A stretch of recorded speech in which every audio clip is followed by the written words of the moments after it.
Hi, I'm Hannah, this is Piles of Books, and today I'm going to be sharing my plans for reading in June.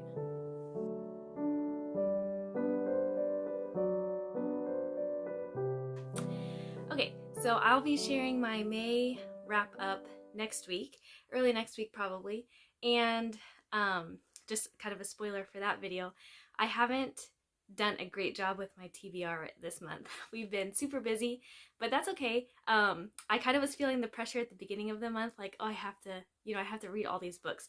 But as the month went on, I thought, okay, I'm busy planting a garden, playing outside with my kids, taking walks, moving flowers from our old house, all of that. So it's fine. I'm not worried about it.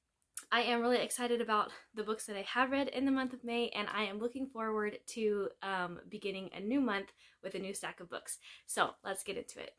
Okay, so the first stack I did a whole video just on these books. It is for Shelley's nonfiction readathon in June.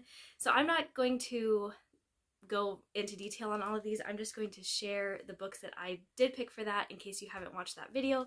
So we've got Across 5 Aprils by Irene Hunt, When Hitler Stole Pink Rabbit by Judith Kerr, The Hooded Hawk by Karen Harper, The Quilt Walk by Sandra Dallas, Mara, Daughter of the Nile by Eloise Jarvis McGraw, and Nori Ryan's Song by Patricia Riley Giff.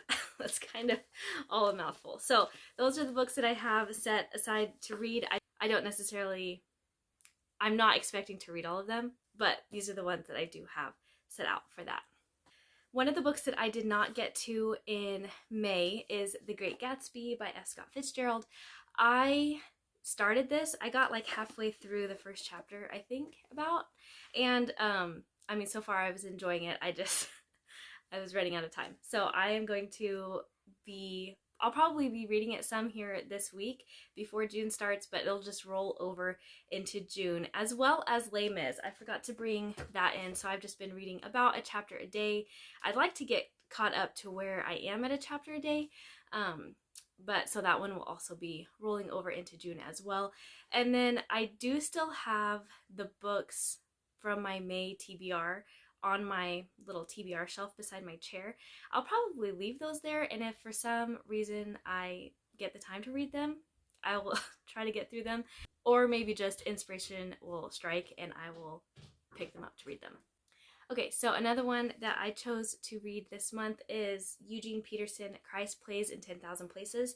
So my sister-in-law kind of started a little book club on Substack, and this is the book that she was actually reading in the month of May, and I read the introduction. That's as far as I got, but she has just raved and raved and raved about it, and I cannot wait to read it. So I will be prioritizing this one in June, hopefully to get caught up with her little book club. And she's reading Jayber Crow next. Yep, so she actually gave me a copy of that. So I might go ahead and stick that on my TBR shelf as well and see if I can get to it.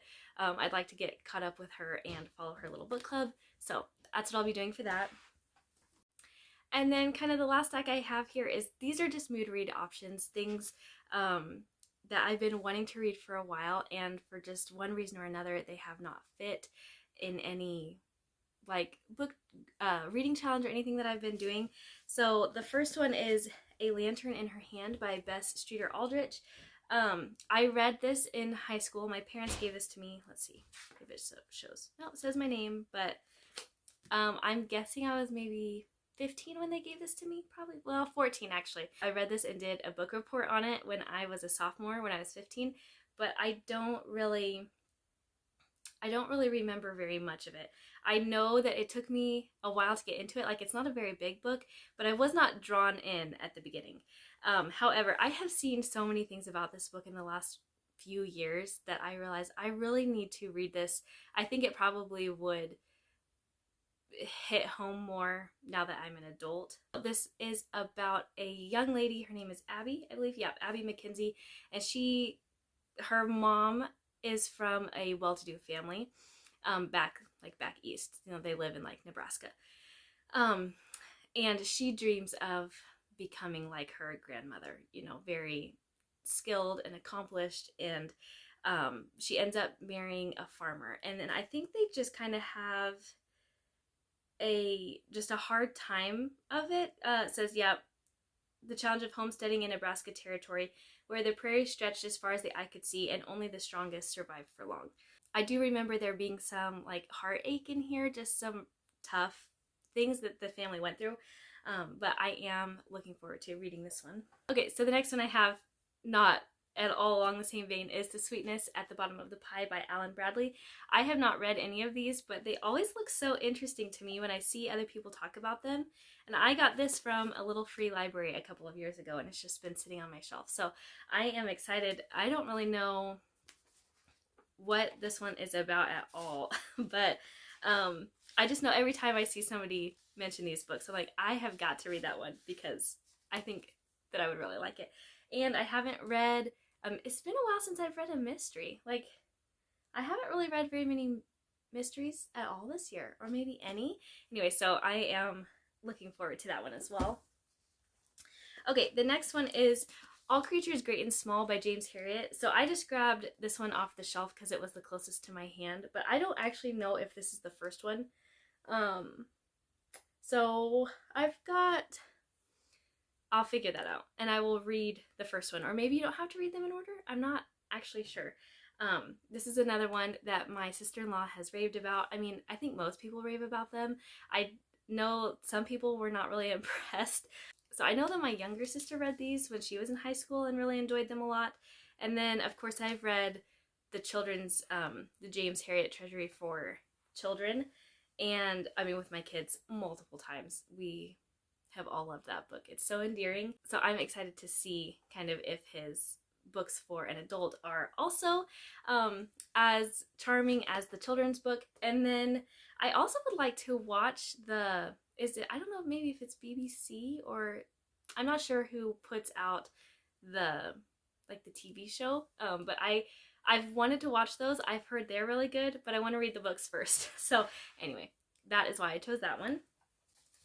And the last one I have is The Housekeeper and the Professor. So I saw Amy, I believe, talk about this. I think Amy mentioned reading it. Yes, it was Amy. But then Dia also mentioned in the comments that she really liked it. So I figured if those two ladies really enjoyed it, I'm probably going to enjoy it. So I got it out from the library, and I am excited to begin this one. Oh, looks like somebody... Oh, no. I thought somebody left their bookmark in it, but it was actually me. I stuck a piece of paper in there. Okay, so the only other book that I don't have here with me today, I need to get a copy from the library because I don't own one, but the Chantel's Read Your Bookshelf Challenge for 2024, I am doing the Arthur Conan Doyle side. I think it is. I'm second guessing myself.